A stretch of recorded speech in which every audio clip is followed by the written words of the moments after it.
Hello बच्चों, मैं दीपेंद्र सिंह आप सभी का एक बार फिर से आपके अपने यूट्यूब चैनल राधे स्टडी में स्वागत करता हूं।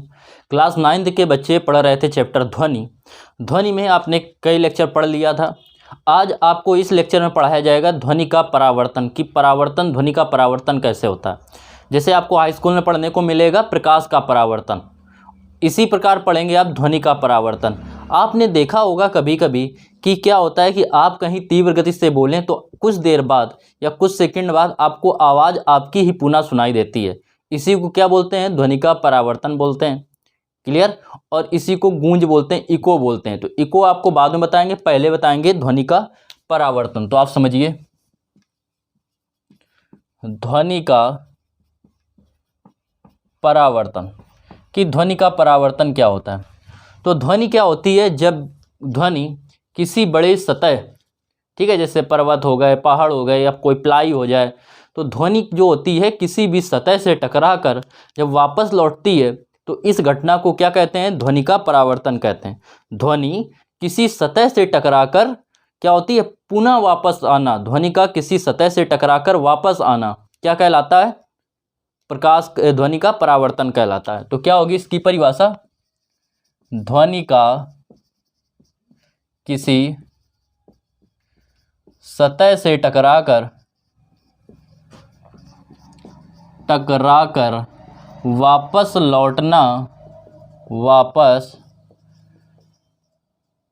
लौटना क्या कहलाता है? ध्वनि का परावर्तन कहलाता है। ध्वनि का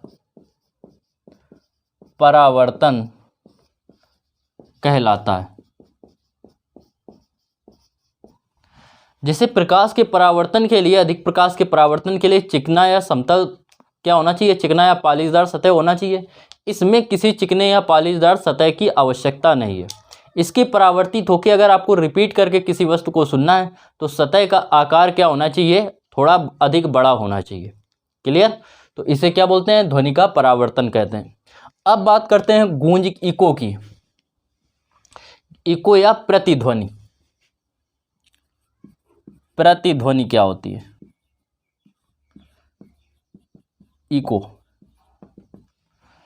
तो जब ध्वनि क्या होती है? जब ध्वनि किसी बड़े सतह से टकराकर वापस आती है तो वह क्या होती है? हमारी ध्वनि किसी सतह से टकराकर पुनः सुनाई देना ही क्या कहलाता है? ध्वनि का गूंज, प्रतिध्वनि या गूंज कहते हैं। किसी स्थान पर की गई ध्वनि जब किसी दूर तल से परावर्तित होकर पुनः सुनाई देती है, जब किसी दूर सतह से टकराकर वापस लौटकर क्या होती है? हमें पुनः सुनाई देती है, तो इसे क्या कहते हैं? गूंज कहते हैं। गूंज क्या होगा?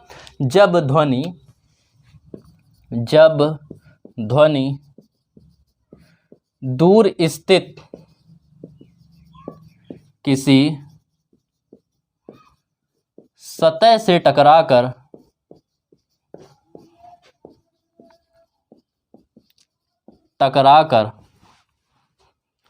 पुनः हमें सुनाई देती है, तो इसे क्या कहते हैं? प्रतिध्वनि कहते हैं। तो इसे प्रतिध्वनि कहते हैं।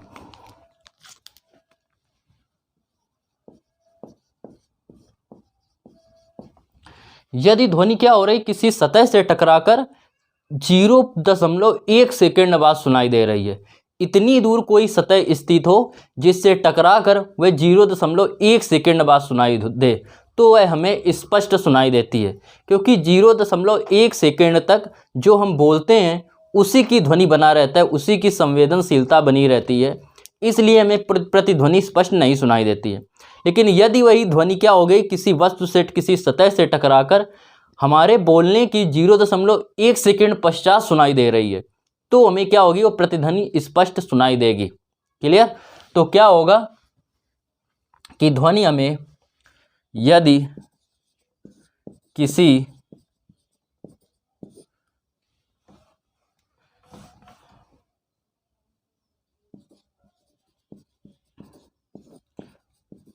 प्रतिध्वनि को स्पष्ट सुनने के लिए यह आवश्यक है कि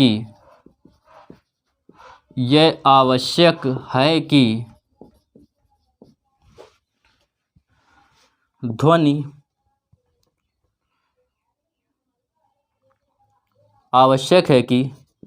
परावर्तक ध्वनि हमें कितने सेकंड बाद सुनाई दे।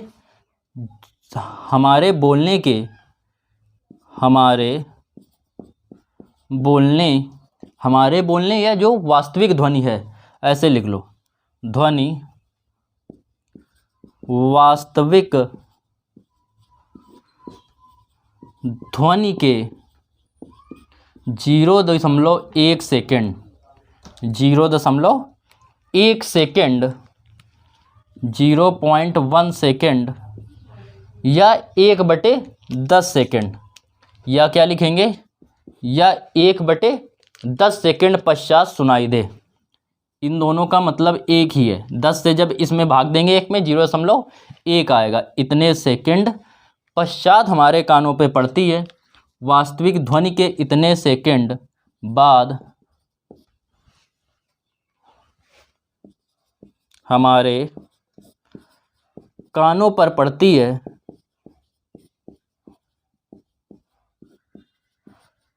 तो वह हमें स्पष्ट सुनाई देती है।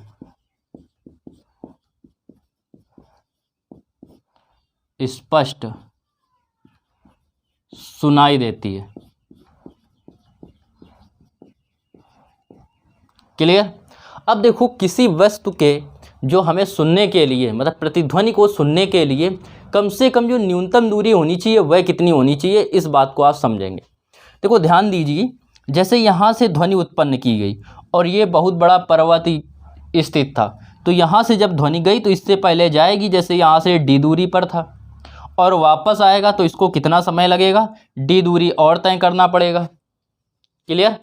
और न्यूनतम जो समय होना चाहिए वापस आने का वो कितना होना चाहिए, 0.1 होना चाहिए, 0.1 सेकेंड होना चाहिए न्यूनतम आने का। तो टाइम तो आपको दे रहा है कि न्यूनतम टाइम मतलब इतनी दूर कम से कम कोई पर्वत स्थित हो या दीवार या इमारत कुछ भी स्थित हो, आगे का जो अवरोध है वो इतनी दूर स्थित हो कि हमें ध्वनि कितनी देर बाद सुनाई दे, 0.1 सेकेंड बाद सुनाई दे।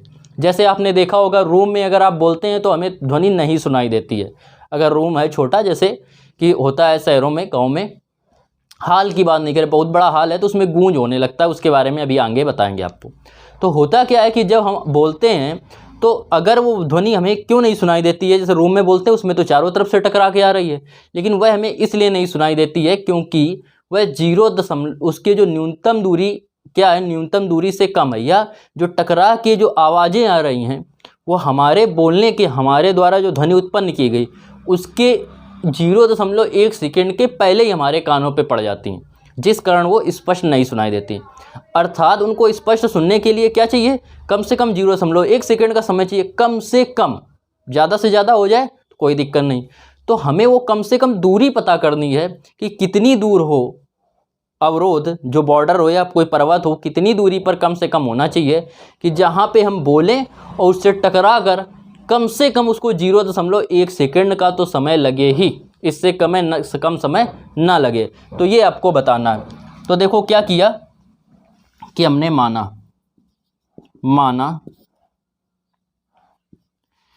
प्रतिध्वनि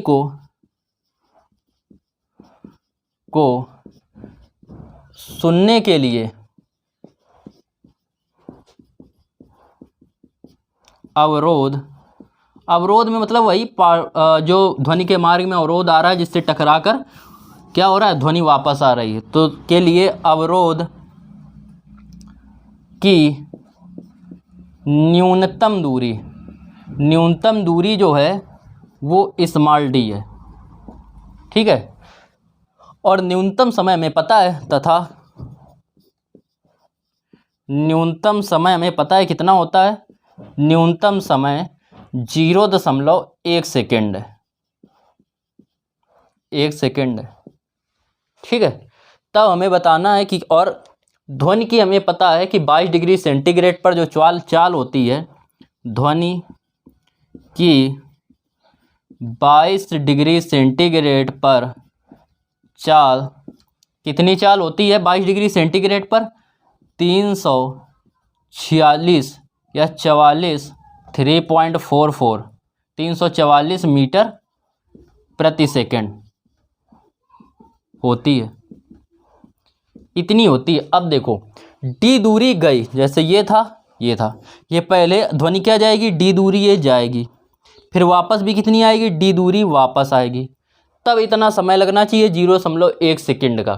कितना गया, डी गई और डी वापस आई, तो टोटल दूरी कितनी हो गई, 2D। तो कुल दूरी, प्रतिध्वनि को सुनने में तय की गई कुल दूरी, प्रतिध्वनि को सुनने के लिए ध्वनि द्वारा तय की गई न्यूनतम दूरी, कई दूरी या न्यूनतम दूरी 2D बराबर, दूरी बराबर क्या होता है, चाल गुणा समय। तो 2D इक्वल चाल बेटा कितनी है बच्चों, कितनी है 344, और समय कितना है 0.1 सेकेंड का, ये दिया गया है 0.1 सेकेंड का। तो D बराबर हो जाएगा 0, इसका इसमें गुणा करेंगे तो 34.4, 2 गुणा में था भाग में आ जाएगा, 2 से डिवाइड करेंगे आएगा 17.2, 2 एक कम 2 एक बार जाएगा, एक हासिल बया, इसको दिया 14, 2 सत्ते 14 और 0.2, 4 में भाग देंगे 2 का, तो इतने आ जाएगा, इतने मीटर। तो न्यूनतम दूरी बच्चों कितनी होनी चाहिए, 17.2 मीटर की न्यूनतम दूरी होनी चाहिए। तो ये बात हो गई किसकी, आपने पढ़ा प्रतिध्वनि की। तो इसको नोट कीजिए, इको और प्रकाश के ध्वनि के परावर्तन को।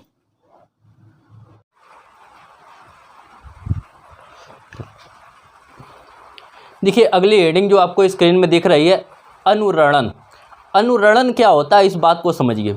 होता क्या है कि यदि तेज आवाज़ से किसी बहुत बड़े कमरे या हॉल में क्या किया जाए, जोर से ध्वनि उत्पन्न कर दी जाए, बहुत तीव्र ध्वनि उत्पन्न की जाए, वो क्या होती है, कुछ देर बाद वो गूंजती रहती है।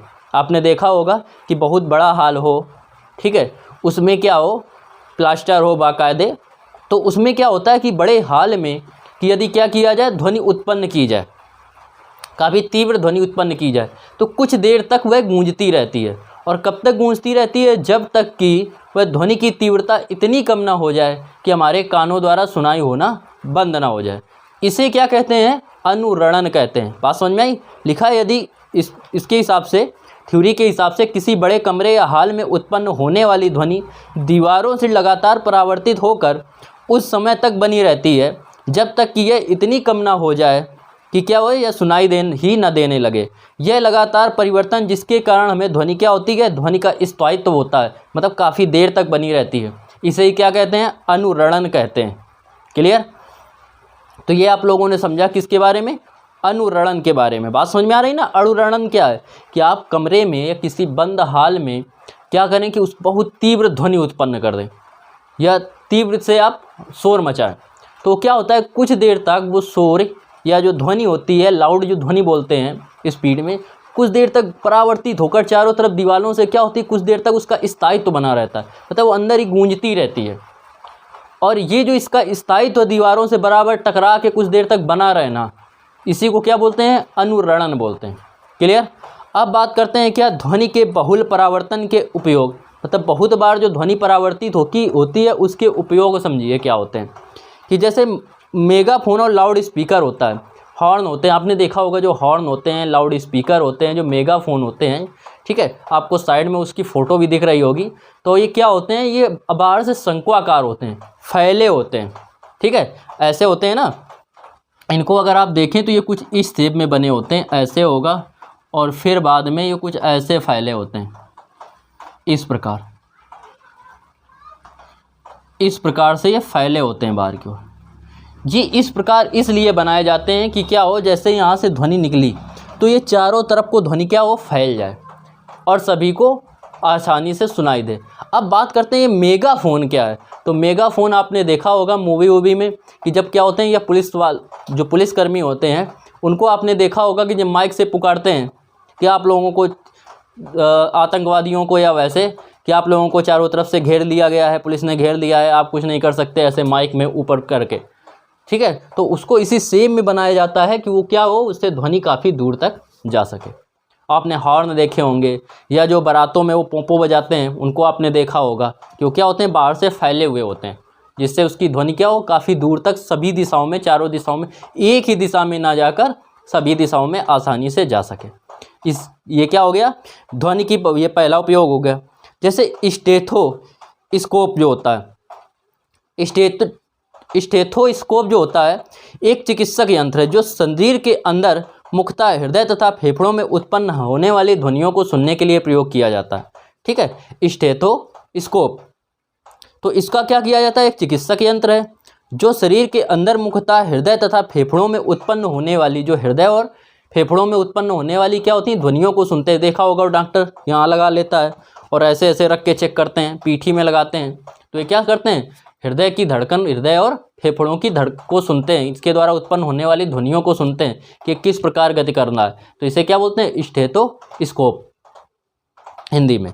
इसके बाद बात करें कि जैसे कंसर्ट हॉल होता है या सिनेमा हॉल होते हैं।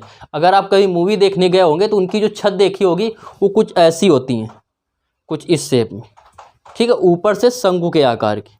ऐसा क्यों होता है, क्योंकि जब प्रकाश का परावर्तन हो, प्रकाश उससे टकराए तो एक जगह में ना जाकर क्या हो, सभी दिशाओं में एक समान रूप से फैल सके। बात समझ रहे हैं ना। सिनेमा हॉल में आप जब जाते हैं तो आप देखते हैं कि उसकी घर की जैसी उसकी छत नहीं होती समान, उसमें क्या देखा होगा कि उसकी जो हॉल होती है वो इस प्रकार बनी होती है, कुछ शंकु के आकार की, ऊपर उठी हुई। ऐसा क्यों होता है, ऐसा इसलिए होता है क्योंकि जब उससे ध्वनि टकराए तो चारों दिशाओं में स्पष्ट रूप से फैल सके, इसलिए उन हॉलों को इस प्रकार से डिजाइन किया जाता है। क्लियर। तो ये बात किसकी हो गई, आपकी ध्वनि के बहुल परावर्तन के उपयोग की। तो आज के लिए इतना ही। 2 लेक्चर और छोटे छोटे डाले जाएंगे। मौसम की खराबी की वजह से लगातार लेक्चर आपके नहीं पढ़ पा रहे हैं, लेकिन आप लोग पढ़ते रहें, थोड़ा थोड़ा पढ़ेंगे और ज़्यादा अच्छे से समझ में आएगा। बस लगातार कंटिन्यूअस पढ़ते रहें आप लोग। क्लियर। फिर मिलते हैं नेक्स्ट वीडियो में, तब तक के लिए राधे राधे।